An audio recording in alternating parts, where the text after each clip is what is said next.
On est très heureux de vous accueillir pour cette journée thématique, les composantes du coût du service d'eau, de l'eau à l'irrigation.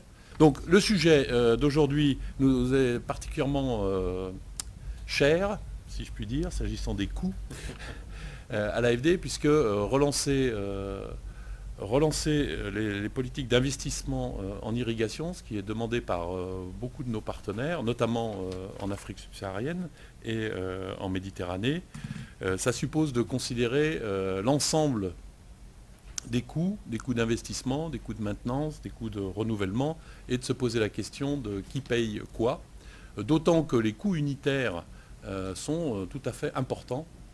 Et si je me réfère au tableau qui figure dans l'article qui est un peu fondateur de notre réflexion de François Brel et Étienne Dresser, montre qu'en particulier en Afrique subsaharienne, on est dans des coûts très très élevés de 19 000 $ par hectare contre à peu près 10 000 ailleurs. Donc se pose la question vraiment de l'articulation de l'ensemble de ces coûts. Je ne suis pas sûr qu'en plus dans ce périmètre-là on intègre bien tous les coûts. Voilà, et donc ce qui nous est proposé aujourd'hui, et vraiment merci au COSTEA, c'est de faire un croisement d'expériences où on va parler de France avec le Sud-Ouest, avec CACG, que je remercie encore d'avoir accueilli une grosse équipe de l'AFD il y a quelques semaines,